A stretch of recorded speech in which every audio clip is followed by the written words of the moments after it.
Ask God for more because he isn't on a budget.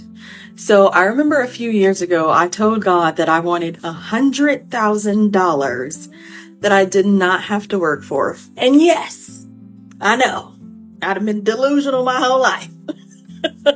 But guess what? He granted me $100,000 that I did not work for. Mind you, when I said this, I had no idea how I was going to get the money, where I was going to get the money. I honestly didn't even know that God was hearing me and that he would even answer my prayer. It was just something I was constantly saying, like, God, I want $100,000 that I don't want to have to work for. It was like a constant thought in my mind, a constant thing that I was telling him. And lo and behold, he gave me $100,000. And this is one thing. When you ask God for something, he's going to test you to see if you're really ready for the thing that you're asking for, right?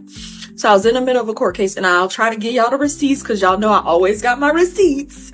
And I was in the middle of a court case, and at the time, I think they offered me like $7,000. And I was like, mind you, I was not expecting to get $100,000 from this case. It was just a thought way before the case had even started going on. So I was first offered $7,000, and I was like, to settle, matter of fact. And I was like, yeah, no, that's not happening. Thankfully, I had a really great lawyer. I don't know that my lawyer was even a Christian. I wasn't really even a Christian at the time. But I've just always had crazy faith in God. So after that, they offered me $14,000 to settle. And I was like, yeah, no, it's just not happening. Mind you, at the time I had took, that's how locked in I was with God. I was like, God, this is what I'm believing in you for. So I took, $1, I think it was like $100 bill, and I put 100,000 on it, and I like thumbtacked it to my wall. So every morning that I would wake up, this is what I would see. Like, this is what I'm believing God for. So I think like we got to a point where it was just like, they offered me $50,000. And I remember asking my mom, like, should I take this? Like, to most people, that would have been like, 50,000 is a lot. That's more than you've probably ever seen. That's more than you probably would ever see. Take the money. And at the time, I was in a place where I could have took that 50,000. I probably desperately needed that 50,000. But I said, nah, that's not what I asked God for. Even though I did not know that was the avenue that God was going to answer that prayer, I was like, no. People was like, you're crazy. Take the $50,000. You just never know.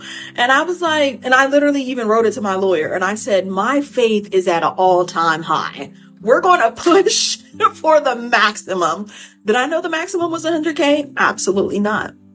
But something inside of me had just believed that God was going to answer that prayer and give me $100,000 that I did not have to work for. So I literally told my lawyer, push for the maximum.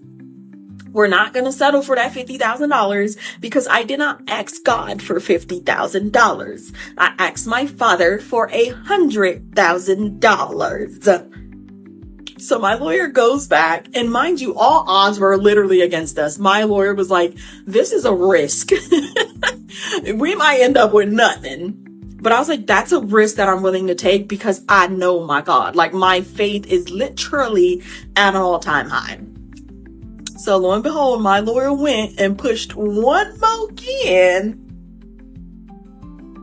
And the maximum happened to be $100,000. They wrote me a check for $100,000. God answered a prayer that I didn't even think it was possible. I wouldn't even say I was even testing God. It was just something that I always said, like, God, I want $100,000 that I do not have to work for. Like, for real. It was just like always a constant thought in my mind, because he hears you. Like, he hears the desires of your heart, no matter how small, no matter how big it is. Did I think that prayer was actually going to get answered? No. But now I've learned my lesson. When I ask for stuff, I ask for more, because we serve a God that said he would do exceedingly abundantly more than we could ever ask or think. So he's already planning to go big. So why not ask for big, knowing he's going to give you bigger? Are you catching my drift? Next, I'm asking for $1 million. I'm asking for $1 million. Cause maybe he might come through with 10 mil. That's the kind of God that we serve, y'all. Like, I'm only sharing so many of my testimonies because I want y'all to rack up on y'all faith. This is not the time to be doubting God. This is not the time to be playing around with your faith. This is the time to be so deeply rooted in God. Even if you don't know how it's going to get done, you trust in God so much that you know that he's going to make a way out of no way. You have that much of a relationship with him that you know him to be a way maker. Like, I don't care how it's going to get done. I don't even have to know how it's going to get done. Why? Because my God, the God that I serve, has the answer. It's not up to me to worry. It's not up to me to figure out how it's going to get done. I know my Father has me. I know my Father will handle me. So ask for more. Y'all sitting over here asking God for the smallest minuscule things. And that's great. But he's like, babe, I own the kingdom. I own the world. Everything belongs to me. Ask for more. God is not on a budget.